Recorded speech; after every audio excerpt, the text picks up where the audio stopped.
Okay, first we are going to finish reading our Roadrunner book, and then we are going to watch a Roadrunner video. That's why you brought your iPad. Yes. So then we're going to compare the Roadrunner book, what we learned from that, to the Roadrunner video that we are going to watch. So on YouTube, we're going to do. I have one picked out. First we're going to finish our Roadrunner book, and you're going to tell me what you learned from the Roadrunner book. No, I had red. So it's okay, it doesn't matter. We're all the I don't know. Page 8.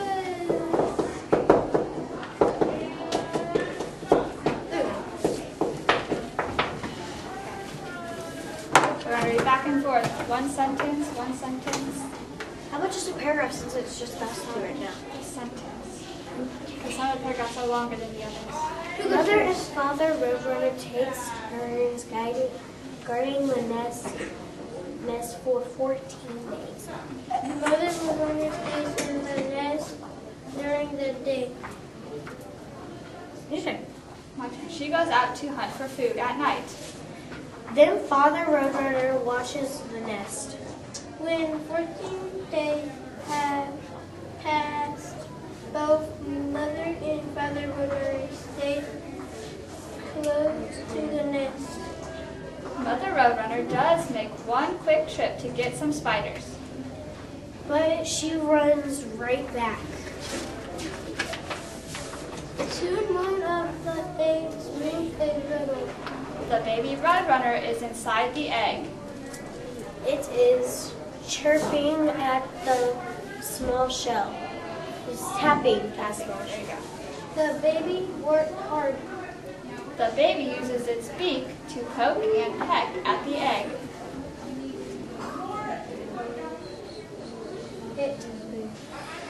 It takes a long time to crack the eggshell. Good fix. One by one, the baby Roadrunners hatched out of the eggs. The babies are hungry. They chirp and Let's cheat. and peep.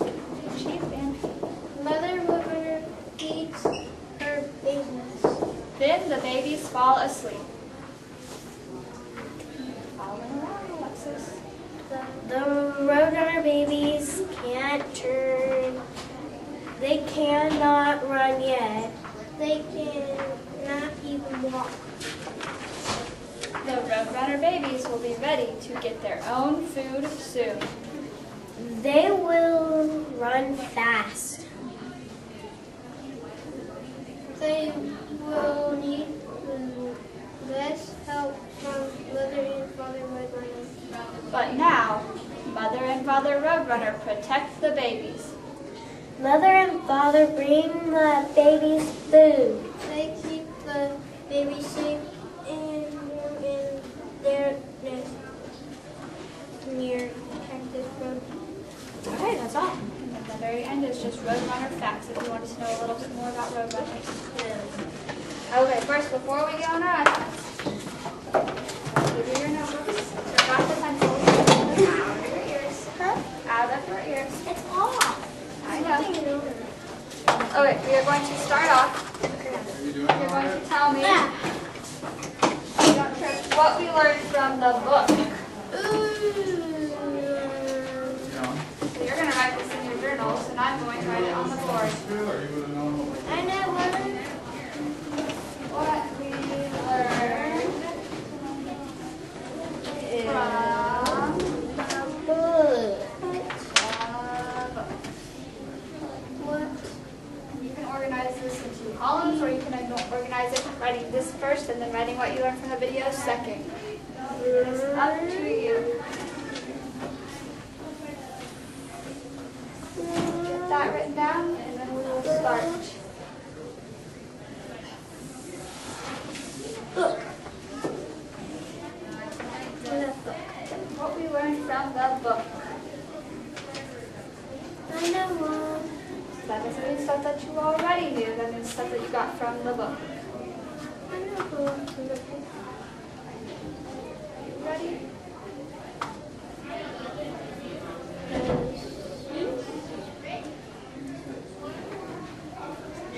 there. All right. Dennis, what is the one thing that you want to tell us? They can't run yet. The babies can't run. Baby. Road runners.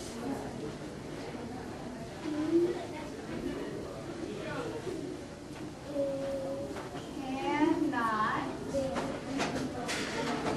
run.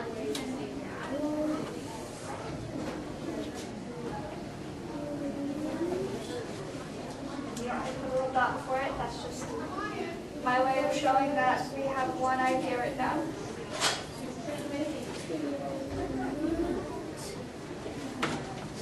Alexis, what is something that you learned?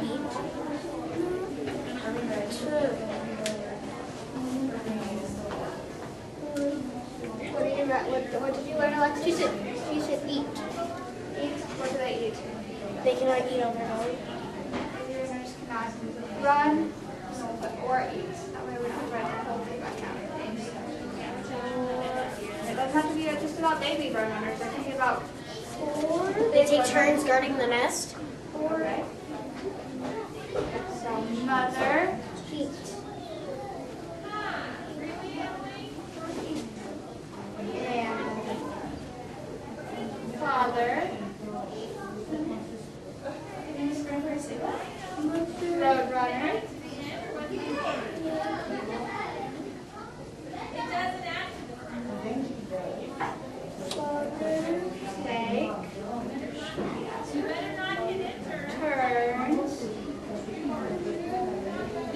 Take turns.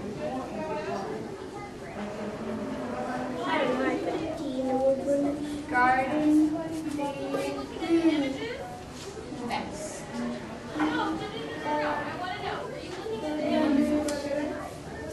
Anything else you would like to add that we learned from the book?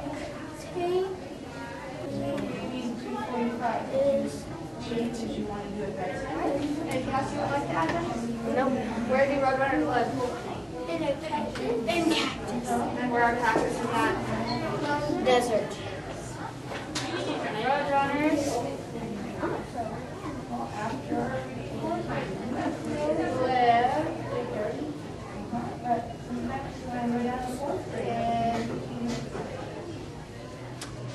I'm done. in cactuses. And then I think my writing is going down. In the desert.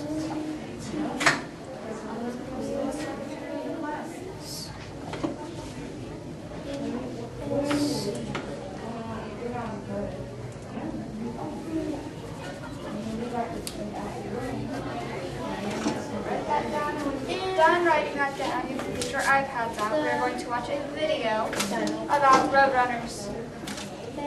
Here is the web address. You're going to type this into Google, or you're going to go onto your iPads and go to the internet, and then type this in. I've been on Google the whole time. So you're going to type in this in the top bar, and it'll take you to the video. And then After you're going to type in the address. If not, you'll end up with a whole bunch of different videos. So type in the address that I give you. Can I just put YouTube and then type then just put it runners? You could, but when I was little, there was a show called Coyote and Roadrunner, and that's what it brings up. It brings up a bunch of cartoon videos. The coyote. So you just type in the web address. That too? Yep, all of that. Just like it's written. Just like it's written. See, it just pops up. What? Yep, you gotta type this in the this top box up here. Is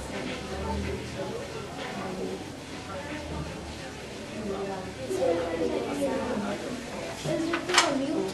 No, it's not on mute.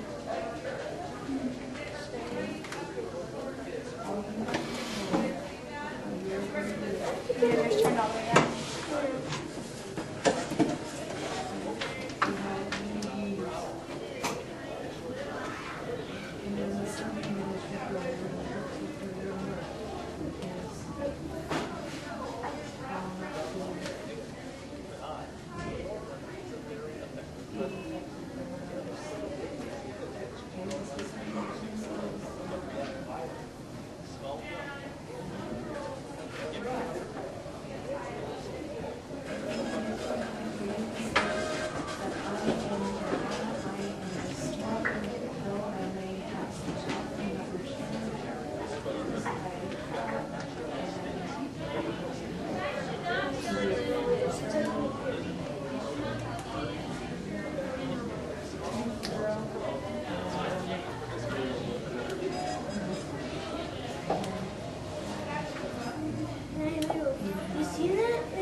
before we finish our video, write a couple things down that you learned from that video, and then we'll discuss it in a second.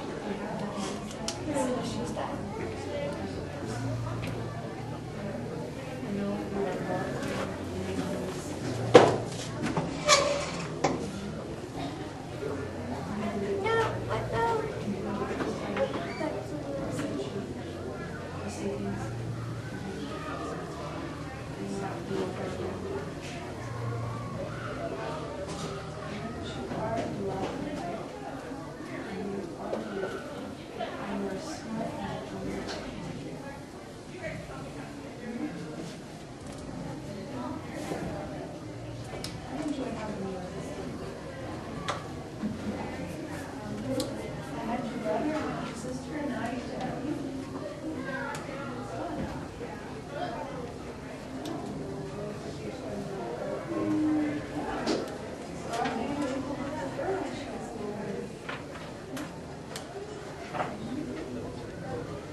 Your video, Alexis, but we're going to go ahead and say what we learned from the video real quick because it's about time for you to go back to class.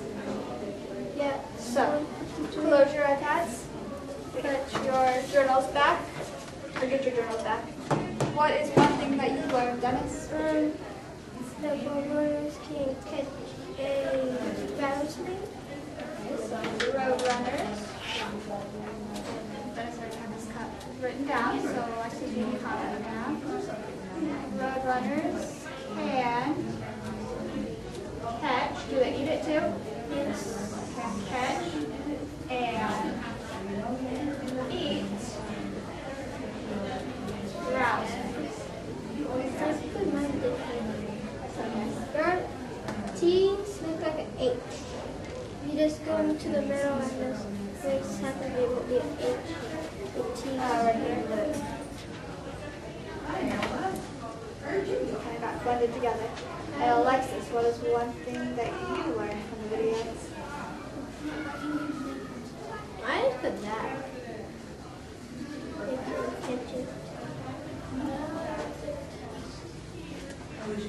That they live in bushes.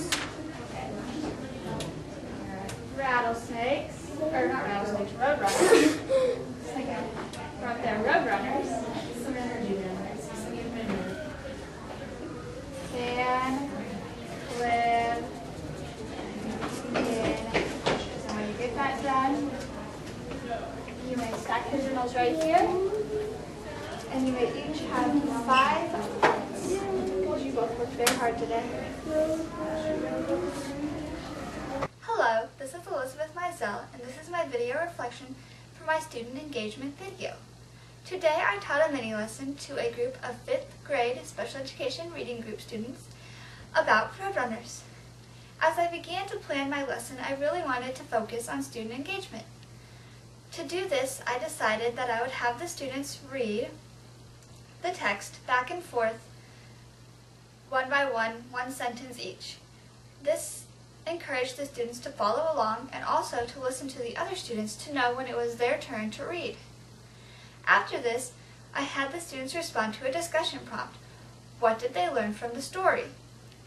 After each student had given me one idea that they had learned from the story, we watched a video on our iPads about roadrunners. This is one of the best ways to increase student engagement because students love to use technology. Also, the technology that I used today gave them just a short video clip of Roadrunners, but they really learned quite a bit from the video. After we had completed the video, I had them respond to the discussion prompt again. What had they learned? Except this time we focused on the video instead of the book. After each student had given me an idea, that was the conclusion of the lesson. If I would have had more time, I would have them compare and contrast the things that they learned from the video and from the book. I feel that it is very important for them to know that they can get information from both books and videos, because I feel that this is a very good skill for them when they begin to do research papers and research projects. It is also beneficial for them to know that even though the information is presented in different ways, and there's also different information in both of these resources, that they are both beneficial to our learning. One of the biggest problems I ran into while teaching my student engagement lesson was a little girl who had brought her iPad along with headphones. She was messing with her headphones at the beginning of the lesson before the video began recording. I gave her a verbal cue to put her headphones down, and she did. But then later in the video, after she had gotten done writing and we were waiting on the other student to finish writing, she was messing with the headphones again. This time I gave her a visual cue to let her know that it was not okay to be messing with the headphones. She understood the visual cue and stopped messing with the headphones. Another problem I ran into with student engagement was the video. I thought that being 5th graders, the students would know how to use the bar at the top where you type in the web address. They did not know how to do this. So I had to basically reteach them how to do this, and it took up a lot of my teaching time. This is not shown in the video because I did not feel that it was beneficial for the evaluators to watch me teach them how to use the toolbar to type in a video, and also because it pushed me over my 15-minute limit. If I was to teach this lesson again, I would most definitely have the video either brought up for them or have a QR code that they could scan and then just press go, so that they could go straight to the video and they would not have to type in any information. Another thing, as I mentioned before, that I would change is I would provide more time for them to compare and contrast the things that they learned from the book and the things they learned from the video. I hope you liked my student engagement video,